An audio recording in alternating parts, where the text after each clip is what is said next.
2 Timothée 1, versets 1 à 10. Paul, apôtre de Jésus-Christ, par la volonté de Dieu, pour annoncer la promesse de la vie qui est en Jésus-Christ, à Timothée, mon enfant bien-aimé. Que la grâce, la miséricorde et la paix te soient données de la part de Dieu, le Père et de Jésus-Christ notre Seigneur. Je rends grâce à Dieu que mes ancêtres ont servi et que je sers avec une conscience pure, de ce que nuit et jour je me souviens continuellement de toi dans mes prières, me rappelant tes larmes et désirant te voir afin d'être rempli de joie. Gardant le souvenir de la foi sincère qui est en toi, qui habita d'abord dans ton aïeul Loïs et dans ta mère Eunice, et qui, j'en suis persuadée, habite aussi en toi. C'est pourquoi je t'exhorte à ranimer le don de Dieu que tu as reçu par l'imposition de mes mains. Car ce n'est pas un esprit de timidité que Dieu nous a donné, mais un esprit de force, d'amour et de sagesse. N'aie donc point honte du témoignage à rendre à notre Seigneur, ni de moi son prisonnier, mais souffre avec moi pour l'Évangile, par la puissance de Dieu qui nous a sauvés et nous a adressé une sainte vocation, non à cause de nos œuvres, mais selon son propre dessein, et selon la grâce qui nous a été donnée en Jésus-Christ avant les temps éternels, et qui a été manifestée maintenant par l'apparition de notre Sauveur Jésus-Christ, qui a détruit la mort et a mis en évidence la vie et l'immortalité par l'Évangile. Bonjour. Je vous propose donc une série d'études sur le livre de 2 Timothée et je vais essayer de mettre, peut-être une fois par semaine, des vidéos pendant le temps du confinement. Alors il ne s'agira pas d'une étude avec une exégèse forte, verset par verset, mot par mot, pas du tout, mais je vais essayer un survol de l'épître de 2 Timothée, et pour aujourd'hui le chapitre 1, les versets 1 à 10, et j'essaierai d'en tirer des applications concrètes qui seront intéressantes pour nous. Je précise tout de suite qu'étant en confinement comme vous tous, vous entendrez peut-être des bruits d'enfants dans le fond du jardin, c'est pas du tout gênant, on va faire en sorte qu'ils ne s'approchent pas pendant l'enregistrement. En ce qui concerne l'arrière-plan historique de cette épître, c'est donc Paul qui écrit cette lettre 5 années après la rédaction de la première épître à Timothée. Et nous sommes environ en 66 après Jésus-Christ. Paul écrit cette lettre alors qu'il est en prison à Rome. Il faut savoir que Paul a eu 2 emprisonnements à Rome. Le premier était dans une situation où il était relativement libre, puisqu'il nous est dit dans Acte 28 qu'il louait une maison, qu'il recevait des gens et qu'il pouvait en toute liberté annoncer l'Évangile. Donc vous voyez que ce n'était pas une situation trop difficile. Par contre, 5 à 6 ans plus tard, lors de sa deuxième arrestation, nous voyons que Paul est lié. Il est dans une prison froide, dans les chaînes et sans aucun espoir de libération. Et c'est dans ce contexte qu'il va écrire cette lettre à Timothée. Il avait été arrêté probablement lors de la persécution des chrétiens sous Néron. Paul savait aussi que sa fin était proche, nous le voyons dans le chapitre 4, versets 6 à 8, « Car pour moi, je sers déjà de libation, et le moment de mon départ approche. J'ai combattu le bon combat, j'ai achevé la course, j'ai gardé la foi. » De plus, il faut préciser que Paul avait été abandonné par la plupart de son entourage et qu'il craignait donc cette persécution. Et c'est dans ces circonstances précises que je viens de décrire que Paul, en prison, avant de mourir, va écrire à Timothée pour l'encourager. Lui, le prisonnier, seul, abandonné et à l'aube de sa mort, écrit à celui qu'il aime beaucoup, on va le voir, Timothée, pour l'encourager.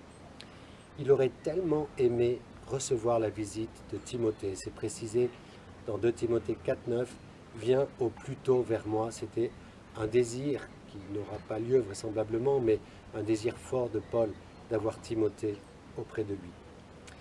Alors Timothée, lui, semble découragé. Timothée est dans une période de découragement due peut-être à l'arrestation de Paul, ou peut-être à des problèmes liés au ministère, ou des problèmes qu'il expérimente dans cette église d'Éphèse où il se trouve, des problèmes liés à l'église ou aux persécutions croissantes, on peut tout imaginer, on ne sait pas exactement. Néanmoins, la clé la clé du texte qui se trouve au verset 8, Paul y donne un ordre et dit « N'aie donc point honte du témoignage à rendre à notre Seigneur, ni de moi son prisonnier, mais souffre avec moi pour l'Évangile. » Paul donc donne ici deux ordres. « N'aie point honte de l'Évangile et n'aie point honte de moi, Paul, qui suis dans les chaînes. » Bien sûr, nous ne devrions pas avoir honte et nous pourrions tous citer Romains 1,16, car je n'ai point honte de l'Évangile, c'est une puissance de Dieu pour le salut de quiconque croit, du juif premièrement, puis du grec. Pourtant, il peut arriver que parfois la honte tape à notre porte. Pourquoi les chrétiens peuvent-ils avoir honte de l'Évangile? Principalement, et je dirais une des premières causes, la persécution. Parce que dans une persécution, on est ridiculisé, abaissé en tant que chrétien, et ça nous fait mal. Il y a un moment où on n'a peut-être plus envie de se tenir debout, parce qu'on en a marre de recevoir des coups. En suivant cette voie, on peut compromettre sa vie, évidemment. Est-ce que cela, et c'est la question qui vient, est-ce que ça vaut la peine de vivre ma vie chrétienne si je prends autant de coups? Paul dit à Timothée de ne pas avoir honte. Mais au contraire, il demande « souffre avec moi » pour l'Évangile, au verset 8. Donc on voit que notre honte est liée à la persécution et à la souffrance. Timothée était fatigué de souffrir pour l'Évangile. Pourquoi Timothée aurait-il faibli dans la foi? Il avait pourtant un bon arrière-plan, et c'est Paul qui lui rappellera qu'il garde le bon souvenir de la foi sincère qui est en toi, donc Timothée, et qui habita d'abord dans ton aïeul Loïs et dans ta mère Eunice, et qui, j'en suis persuadé, habite aussi en toi. Malgré cette belle lignée, Timothée a souffert, la honte s'est installée et il a faibli. Vous voyez, même un pasteur, un leader, peut avoir ces moments où il en a un peu marre du ministère, où il souffre, il est avant tout humain, comme tout le monde. De plus, le verset 12 pourrait apparaître comme une mauvaise nouvelle, ou disons un avertissement. Or, tous ceux qui veulent vivre pieusement en Jésus-Christ seront persécutés. Vivre pieusement en Christ implique être persécuté. Pas facile à entendre. Et je donnerai 3 étapes pour cette persécution. La première, que nous avons peut-être expérimentée, c'est une persécution verbale. C'est peut-être de la moquerie, des gens qui ne nous comprennent pas, qui nous méprisent. Dans Matthieu 5,11, c'est Jésus qui parle, il dit « Heureux serez-vous lorsqu'on vous outragera, qu'on vous persécutera, et qu'on dira faussement de vous toutes sortes de mal à cause de moi. » La deuxième étape, après la persécution verbale, c'est la persécution physique. Dans Actes 5, 17, 18, cependant le souverain sacrificateur et tous ceux qui étaient avec lui, à savoir le parti des Sadducéens, se levèrent remplis de jalousie, mirent les mains sur les apôtres et les jetèrent dans la prison publique. Donc nous voyons là une forme de persécution physique et ceci peut aller à l'extrême jusqu'à la mort. Nous le voyons avec Étienne dans Acte 7, et il lapidait Étienne qui priait et disait « Seigneur Jésus, reçois mon esprit ». Puis s'étant mis à genoux, il s'écria d'une voix forte « Seigneur, ne leur impute pas ce péché ». Et après ces paroles, il s'endormit. Si nous considérons l'appel de Paul lui-même, il semble que la souffrance était impliquée.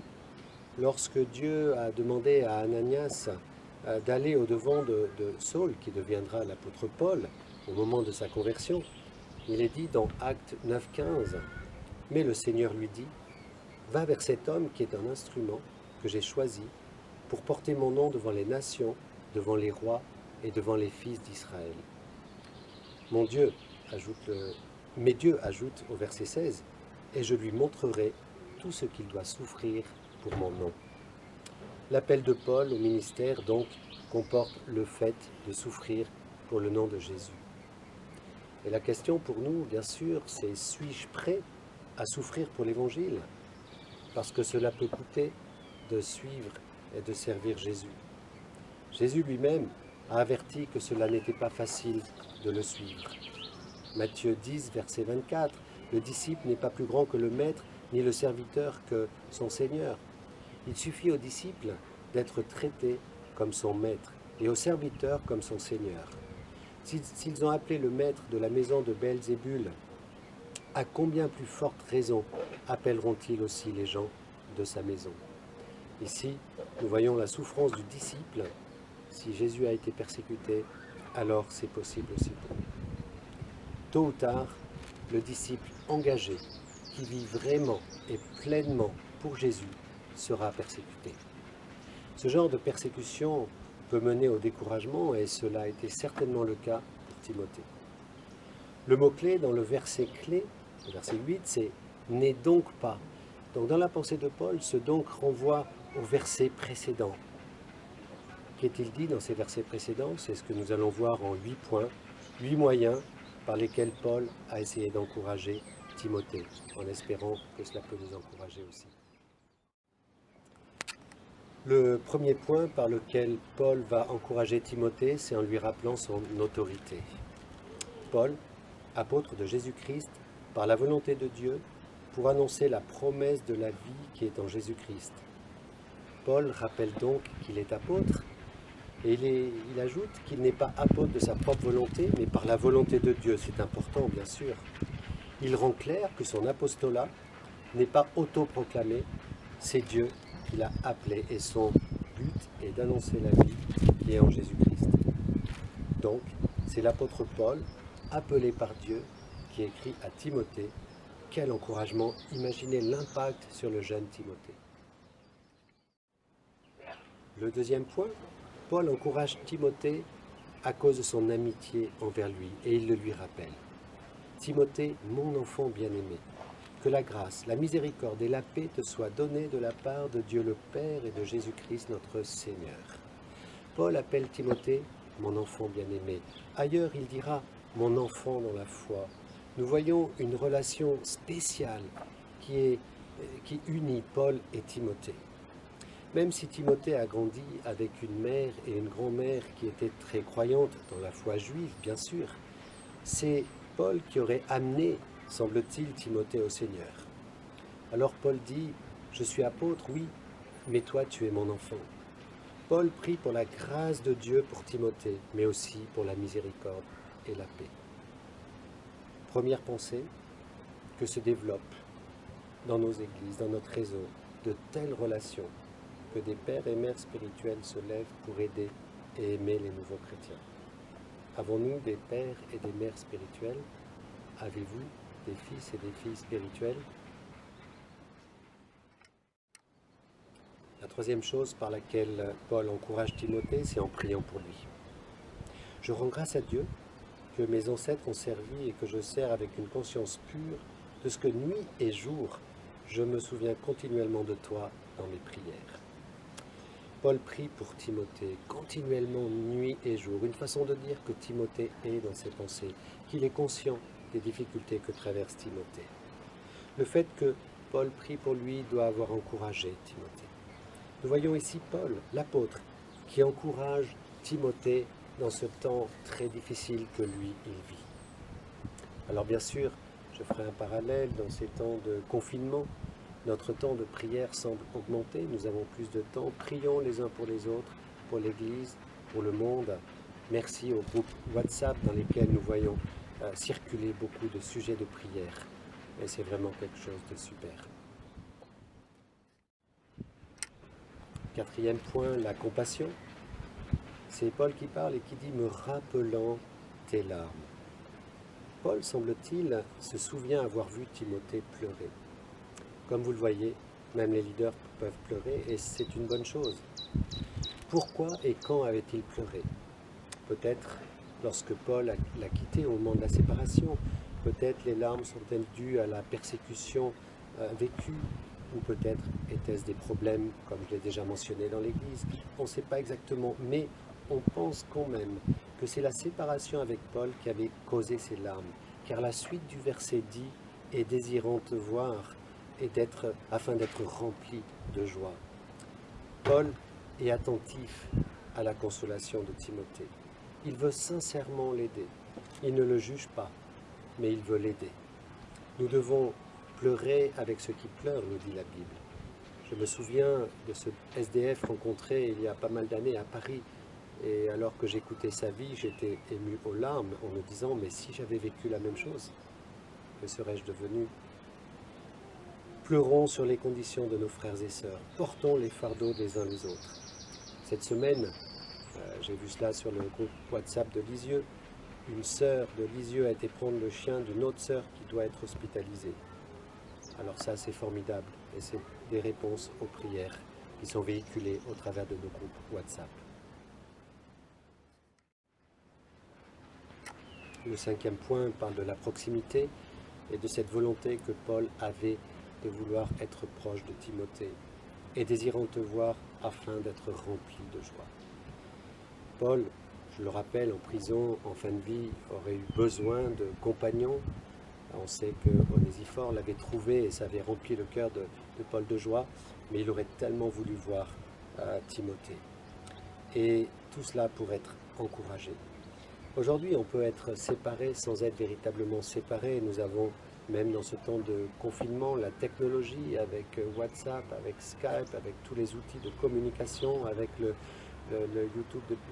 channel de YouTube, la chaîne de YouTube sur laquelle vous pouvez vous rendre. Et donc, tous ces moyens nous maintiennent dans une forme de lien, mais imaginez qu'il n'y aurait pas du tout Internet. Vous pouvez ressentir le vide qu'il y aurait au niveau de la communion fraternelle. Nous savons que rien ne remplace la proximité, le fait d'être avec des proches, des personnes que nous aimons. Beaucoup attendent avec impatience le moment où nous nous reverrons dans nos différents groupes du réseau, car cette proximité nous manque. Paul aimerait se retrouver proche de Timothée pour avoir de l'aide et aussi pour encourager Timothée. Alors soyons dans cette proximité les uns avec les autres, par Internet pour l'instant, puis lorsque nous serons de nouveau ensemble, nous en profiterons d'une nouvelle manière. Le 6e moyen que Paul utilise, c'est qu'il encourage Timothée en lui faisant réfléchir à son passé. Gardant le souvenir de la foi sincère qui est en toi, qui habita d'abord dans ton aïeul Loïs et dans ta mère Eunice, et qui, j'en suis persuadé, habite aussi en toi. Paul prie que Timothée soit encouragé en regardant un petit peu les éléments de sa vie dans le passé. Et d'abord le fait qu'il ait eu une enfance bercée dans la foi, avec la foi de sa maman, la foi de sa grand-mère, toutes nommées par Paul. Et puis, en conséquence, Timothée a pu avoir la foi. Que faire en cas de difficulté quand on est découragé? On peut regarder en arrière dans sa vie et regarder combien Dieu a été fidèle, combien il nous a bénis. On voit finalement toutes ces petites choses et ces grandes choses que Dieu a fait tout au long de notre existence. Paul encourage Timothée en lui disant qu'il a une foi sincère, et si on regardait plus dans le texte, c'est une foi sans hypocrisie, une foi réelle. Je sais que tu es un homme de foi. Paul lui dit comment il le voit, comment il était et comment il est encore maintenant. Paul lui rappelle ses points forts, il lui rappelle ses dons, sa fidélité, son engagement. La Bible nous montre que le juste peut tomber, mais que Dieu le relèvera toujours. Ce n'est pas un problème de tomber. Le problème, c'est de rester dans le découragement, sans se laisser relever. Et Paul va plus loin en lui rappelant son privilège. En gros, tu sais, toi, Timothée, tu as quand même eu un arrière-plan avec la foi de ta maman, de ta grand-mère. Bien sûr, c'était dans la foi juive, mais et c'est Paul qui concrétisera finalement cette conversion de Timothée, mais il avait dans son passé de très bonnes choses. Alors, je voudrais m'adresser à tous les parents et vous dire, ne vous découragez pas d'élever vos enfants dans la foi. Dieu dit qu'il bénira jusqu'à la 1000e génération de ceux qui l'aiment et qui le suivent. Je connais un homme, un ami à Paris, qui a 7 générations de chrétiens au-dessus de lui. Pouvez-vous imaginer une telle bénédiction? Le 7e point, c'est que Paul va maintenant exhorter Timothée. C'est pourquoi je t'exhorte à ranimer le don que tu as reçu par l'imposition de mes mains. Le don ou les dons de Timothée ne sont pas indiqués, on ne sait pas exactement de quoi il s'agit, mais on sait qu'il les a reçus par l'imposition des mains. 1 Timothée 4,14 est un peu plus précis. Ne néglige pas le don qui est en toi et qui a été donné par prophétie avec l'imposition des mains et de l'assemblée des anciens. Donc on voit que c'est à la fois Paul, mais les anciens, qui ont imposé les mains à Timothée. C'est intéressant aussi de voir que c'est répété 2 fois, donc c'était une préoccupation que Paul avait envers Timothée. J'aime cette idée aussi que les dons et ministères viennent de Dieu, mais sont reconnus par les hommes. Et tellement de gens aujourd'hui s'autoproclament seuls et prétendent avoir une autorité sans passer par des hommes ni par l'Église. Et bien sûr, ceci est dangereux. Timothée avait donc reçu un don, mais il semblait ne plus l'utiliser, il semblait découragé. Et c'était un souci pour Paul. Paul l'exhorte à ranimer la flamme de ce don. C'est quelque chose que Timothée doit faire lui-même, c'est pas quelque chose qui va venir de façon surnaturelle ou par une action de l'esprit ou quoi que ce soit. Parfois, il y a des choses, Dieu fait beaucoup de choses dans sa souveraineté, mais il nous invite à exercer notre responsabilité humaine. Et là, Paul dit, c'est à toi Timothée, ranime ce don, réagis quelque part. Parce qu'il peut nous arriver d'être émotionnellement découragés. Et de même, nous devons nous fortifier et nous exhorter à avancer à nouveau. C'est donc un ordre qui est donné à Timothée de ranimer sa flamme, car la vie chrétienne, c'est avant tout l'obéissance. Il nous faut faire ce choix de ranimer notre flamme quotidiennement, même lorsque tout semble aller mal, et surtout quand ça va mal. Cela peut concerner certains d'entre nous qui écoutent aujourd'hui. Le dernier encouragement de Paul, c'est une considération théologique. Dans les versets 7 à 10, on voit le Père, le Fils et le Saint-Esprit qui sont à l'œuvre. En tout cas, Paul commence par dire « Ce n'est pas un esprit de timidité que Dieu nous a donné, mais un esprit de force, d'amour et de sagesse. N'aie donc point honte du témoignage à rendre à notre Seigneur, ni de moi, son prisonnier. » C'est le Saint-Esprit qui ne nous rend pas timides. C'est son œuvre dans la vie de Timothée, mais aussi dans la nôtre, quelque part. L'Esprit de Dieu ne nous rend pas timides, donc on ne peut pas être timide pour le Seigneur. N'aie pas honte, Timothée, et souffre avec moi. Cette interpellation est valable pour nous, bien sûr. Le texte continue en disant que le Saint-Esprit nous donne, alors c'est pas dans le texte, pardon, c'est dans Acte 1:8, le Saint-Esprit qui nous donne la puissance pour témoigner. Donc nous ne devrions pas avoir honte. Et en plus, nous avons cette puissance de l'Esprit qui vit en nous et qui agit. Dieu est puissant, il nous a appelés, il nous a sauvés. Voilà. Et Paul ajoute, souffre avec moi pour l'Évangile par la puissance de Dieu qui nous a sauvés. Et ceci était planifié depuis toujours, mais selon son propre dessein, et selon sa grâce qui nous a été donnée en Jésus-Christ avant les temps éternels et qui a été manifestée maintenant par l'apparition de notre Sauveur Jésus-Christ, qui a détruit la mort et a mis en évidence la vie et l'immortalité de l'Évangile. On va terminer comme ça, c'est comme si Paul dit à Timothée et à nous-mêmes, écoute, n'aie pas honte de l'Évangile, ne sois pas timide, tu as été sauvé. Tu as été appelé. Et cela n'est pas dû à ta propre volonté, c'est dû à la volonté du Seigneur. C'est lui qui t'a appelé. Et cela depuis des temps éternels. Tout a été prédéterminé depuis la fondation du monde. Tu es, toi qui regardes, dans le projet de Dieu, qui est bien plus grand que ta vie. Christ est venu pour sauver les hommes et il t'a choisi pour annoncer cette vérité. Alors, reste, demeure, ou reviens à Dieu si c'est nécessaire.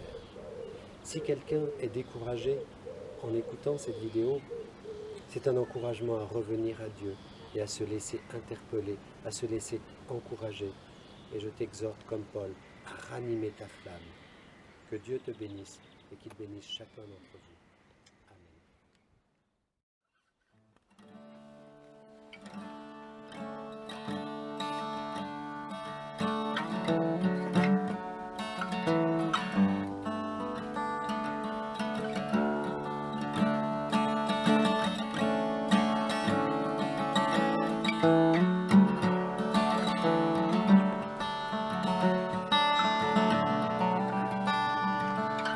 Viens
mirror